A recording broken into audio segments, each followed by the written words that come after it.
Star Wars fans got plenty of the things they expected from the first teaser trailer for the upcoming Obi-Wan Kenobi series. Set to debut on Disney Plus in May, fans have known since August 2019 that Ewan McGregor would be reprising his role as the Jedi Master, along with Hayden Christensen's return as Darth Vader since the project was announced a few years ago. Hello there.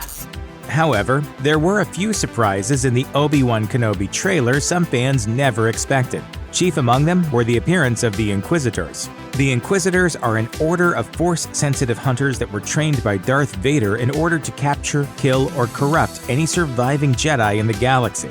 Many of them appear in Star Wars series, like Star Wars Rebels, as well as various related comics and video games, like Star Wars Jedi Fallen Order. Despite their popularity as villains, this is the first time that they've appeared in a live-action context, similar to Cad Bane's appearance on the Book of Boba Fett. However, not every Star Wars fan who watched Rebels is jumping for joy at the Inquisitor's live-action debut. In fact, it's the appearance of the Grand Inquisitor that has some fans scratching their heads. Fans on Reddit made it clear that this live-action Grand Inquisitor was close to the version of the character we see in Star Wars Rebels, but didn't quite look right. One user wrote, "I realize the Rebels style is a cartoonified, stretched-out look, but even so, I would have preferred him look a little thinner in the face." Another user observed, "He definitely looks less slim than I thought he'd look in live action." Another responded that, "In Rebels, he gives off the air of a diffident, aristocratic fencer. I'm not getting that vibe from him. He looks like a haunted house reject." It's worth noting that the Grand Inquisitor's species, the Powans, are notoriously slim, and this character is no exception. In Rebels, he is depicted as noticeably taller and thinner than the majority of characters. Previous live-action depictions of the Powan species are also extremely slim.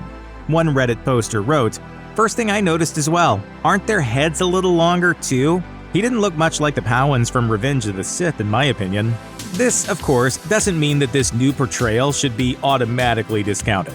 Cad Bane's appearance in the Book of Boba Fett also led to some minor fan outcry, but was overall well-liked by at least a portion of the viewing audience.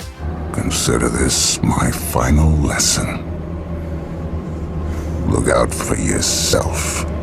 Now that we've seen what the Obi-Wan Kenobi version of the Grand Inquisitor will look like, it's important to go over who exactly the Inquisitors are in the world of Star Wars. As we mentioned, they are an order of Jedi hunters trained by Darth Vader to assist him in the Jedi Purge following the events of Order 66. While their exact numbers aren't well known, quite a few make appearances in Rebels and other media. Putting aside the Grand Inquisitor, one of the other Inquisitors we see rendered in live action for the very first time is the fifth brother, played by Sung Kang. He is the helmet-sporting gentleman leading a squad of stormtroopers at the 1-minute 15-second mark in the teaser trailer. He's also one of the several Inquisitors to make multiple appearances in Rebels. Another is Reva, a brand new Inquisitor whose story is, thus far, unknown. Considering that she hasn't yet made an appearance in any other Star Wars media, her fate is the most ambiguous of the characters we've seen in the trailer. Then, of course, there's the Grand Inquisitor, the leader of the bunch, who terrorized Kanan Jarrus and Ezra Bridger on multiple occasions in Rebels. A former Jedi, the Grand Inquisitor is about as dangerous as the Empire gets without Vader getting involved. In other words, his involvement in the events of Obi-Wan Kenobi spells big trouble for both Obi-Wan and the young Luke Skywalker. Thankfully, that intimidating presence is present in the show's trailer. We'll just have to wait and see whether or not the fans will be able to overcome his new look. Check out one of our newest videos right here. Plus, even more Looper videos about your favorite Star Wars characters are coming soon. Subscribe to our YouTube channel and hit the bell so you don't miss a single one.